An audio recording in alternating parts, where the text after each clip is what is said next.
Ayatul Qursi is made up of 9 sentences. Allahu la ilaha illa huwa al-hayyul qayyum, number 1. La ta'khudhuhu sinatun wa la nawm, number 2. Lahu ma fis samawati wa ma fil ard, number 3. What's number 4? Man dha alladhi yashfa'u 'indahu illa bi idhnihi, that's number 4.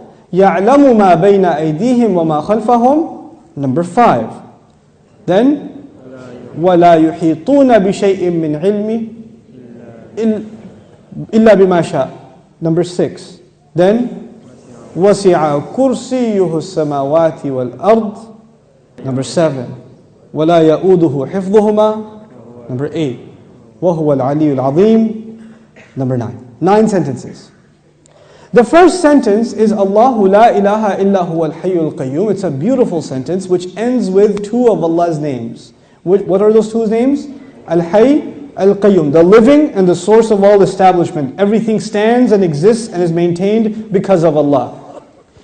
What's incredible is that the last sentence, sentence number 1, has something in common with sentence number 9, which is وَهُوَ الْعَلِيُّ Azim. How many names of Allah in the last sentence? 2 names of Allah in the first sentence, 2 names of Allah in the last sentence. Okay. Before I go to the second sentence, let me tell you something about security. Security guards have a very hard job. But if you get a if you're in security, you have to sit in your booth. You have to stare at the CCTV for hours and hours. And does it move? It's the same picture. And you have to look at it for 12 hours, 8 hours. What tends to happen when you're guarding something? You tend to get sleepy. You tend to get tired. Allah Azza wa Jal says about Himself, لا تأخذه سنة ولا نوم. Drowsiness. Drowsiness happens when you're tired. And of course, what happens after that? What's the next step? Naum.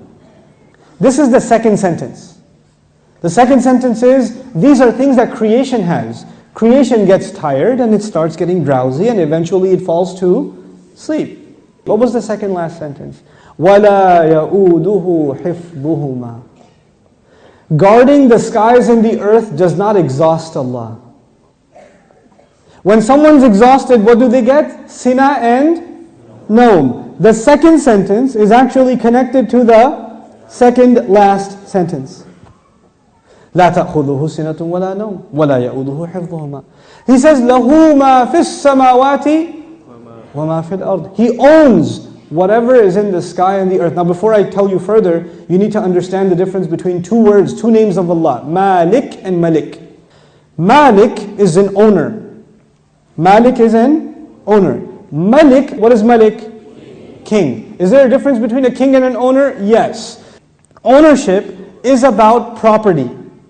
But kingdom is not about, you're not the king over a tree or the king over a piece of land. You're the king over the people who live in that land.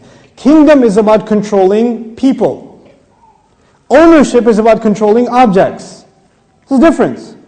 Now Allah says, لَهُ مَا فِي السَّمَاوَاتِ وَمَا فِي الْأَرْضِ. He owns whatever is in the skies and the earth. What is the ayah about?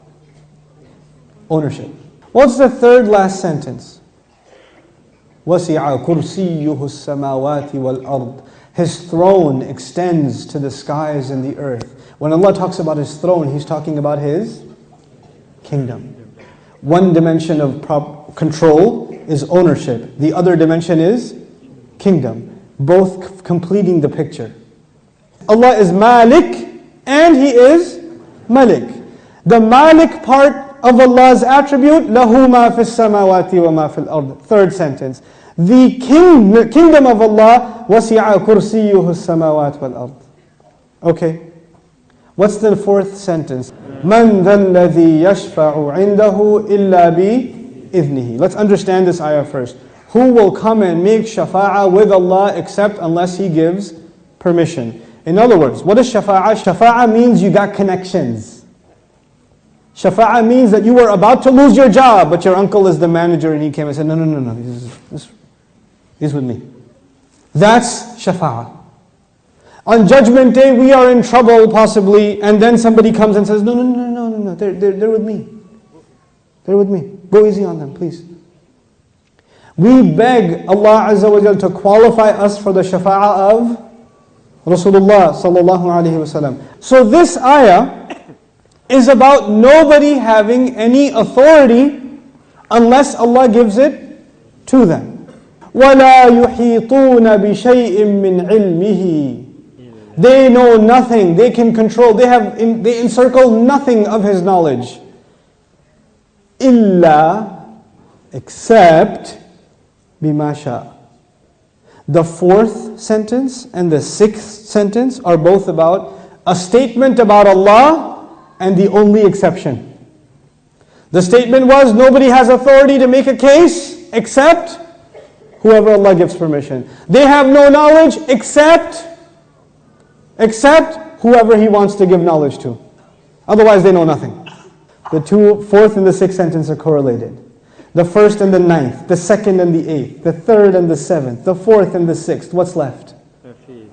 Middle sentence? He says, يَعْلَمُ مَا بَيْنَ أَيْدِيهِمْ وَمَا خَلْفَهُمْ. Oh my God, He says He knows what is ahead of them and what is behind them.